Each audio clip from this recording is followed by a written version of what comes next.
Chapter 24, Journey of Food from Plants to Plate. The chapati or paratha that we eat undergoes several processes before reaching our plate.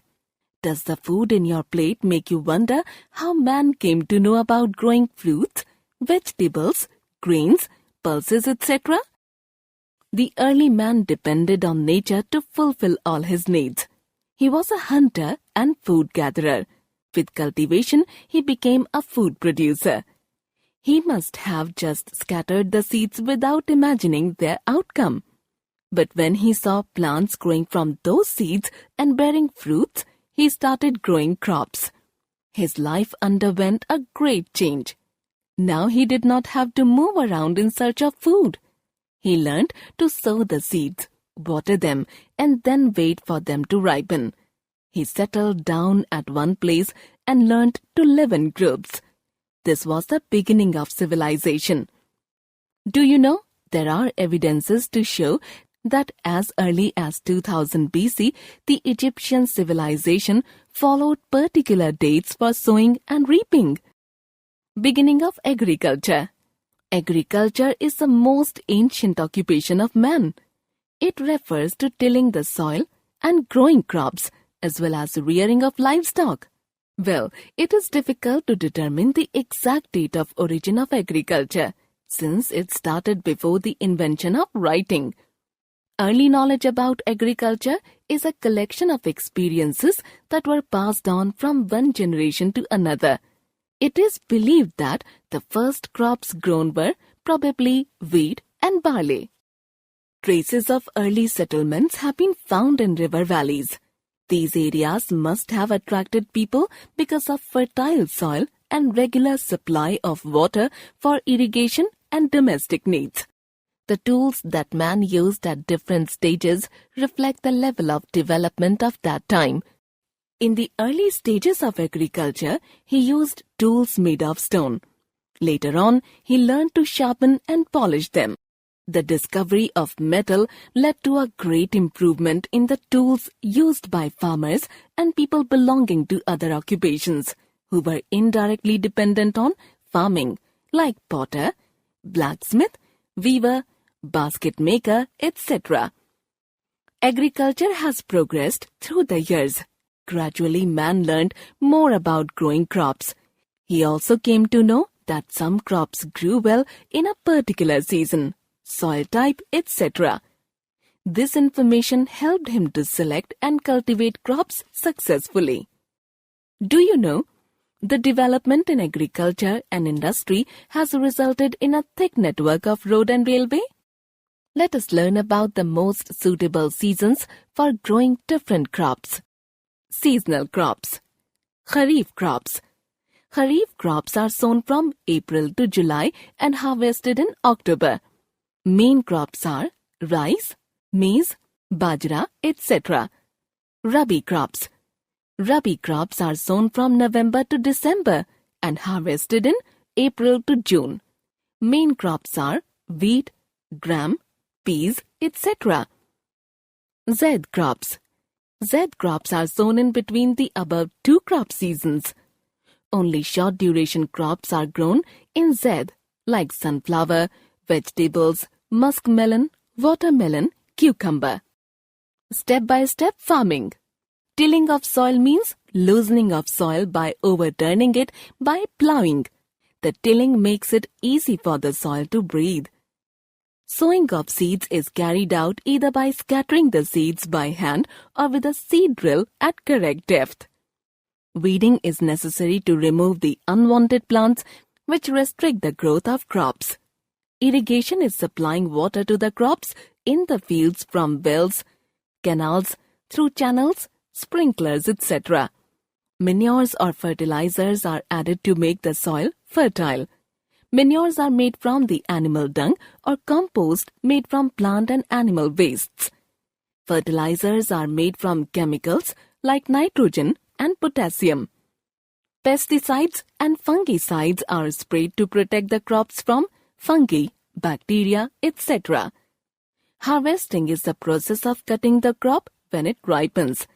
This was done by sickle earlier, which was very tough. Now harvesting is carried out with machines. Threshing is the process of separating the grains from stalks. Chaff is removed and grains are packed and stored in godowns, and fruits and vegetables in cold storages. Marketing and selling of products are either done by the farmer or by the wholesalers who sell to the retailers from where we buy. Some important tools that are used for farming: khurpa for weeding, leveler for leveling the soil, sickle for harvesting, soil plank for breaking crumbs, seed drill for sowing, spade for digging, wooden or iron plough for tillage, sprayers for spraying insecticides, hoe for removing seeds, shovel for placing seedlings. The early man cleared forests to grow crops. After every 2 or 3 years, he moved to a new fertile area. The axe proved to be a great help in clearing forests. Later on, he started using the plough to cultivate his fields. Slowly, the shifting agriculture came to an end. The continuous movement became difficult with increase in population and demand of land for housing, hospitals, schools, hotels, roads, and recreational facilities. Modern techniques of agriculture. Agriculture has undergone a great change with the development in science and technology. Today it is possible to adopt methods of extracting higher yield and better quality of crops from a given area of land by analyzing the soil, using better seeds, hybrid varieties, good fertilizers, pesticides, insecticides, proper irrigation, and modern tools. Do you know, tube well irrigation is the most economical method of utilizing groundwater resource, but more and more trees should be planted to hold the topsoil firm and for the water to seep underground. Otherwise, the level of underground water goes down.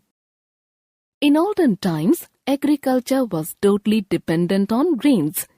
If the monsoon failed to arrive in time, then the crops were destroyed.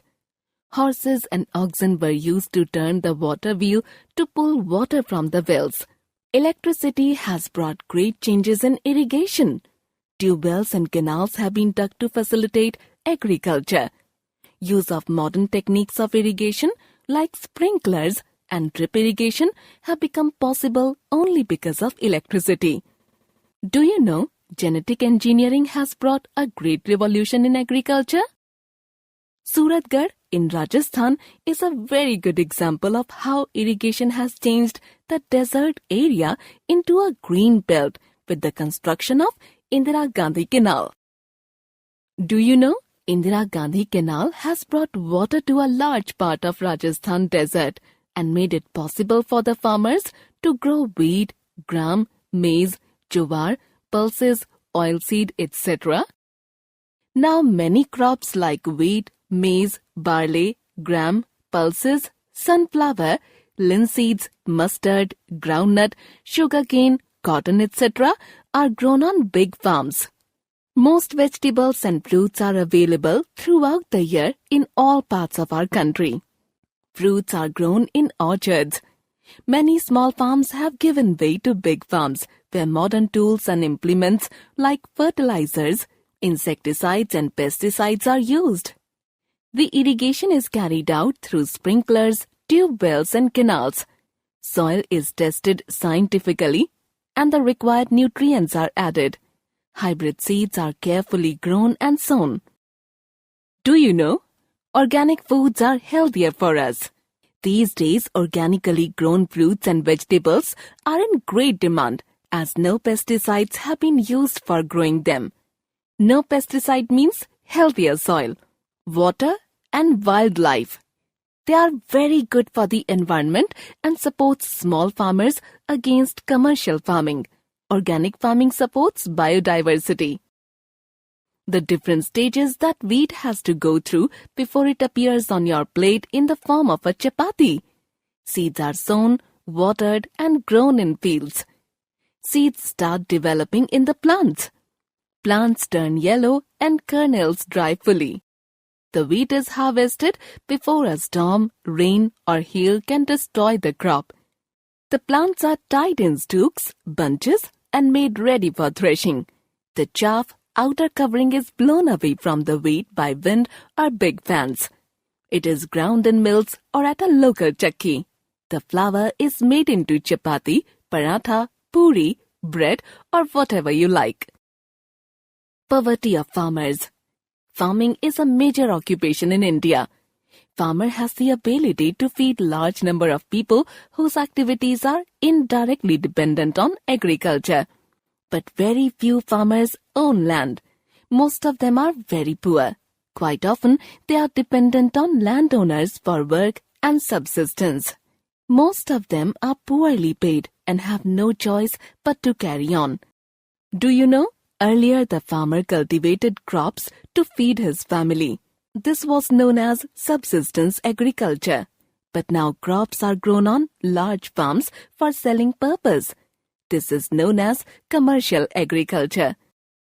Our government and many farmers' organizations are working for the benefit of farmers by providing them information about the use of modern tools for improving soil fertility and learning better practices of cultivation. They are also protecting the poor farmers from the clutches of the moneylender. Many workshops and radio and television programs are organized for the farmers from time to time. As a result, many farmers have adopted new techniques of cultivation, reduced the cost of cultivation, and learned new ways to improve the fertility of soil.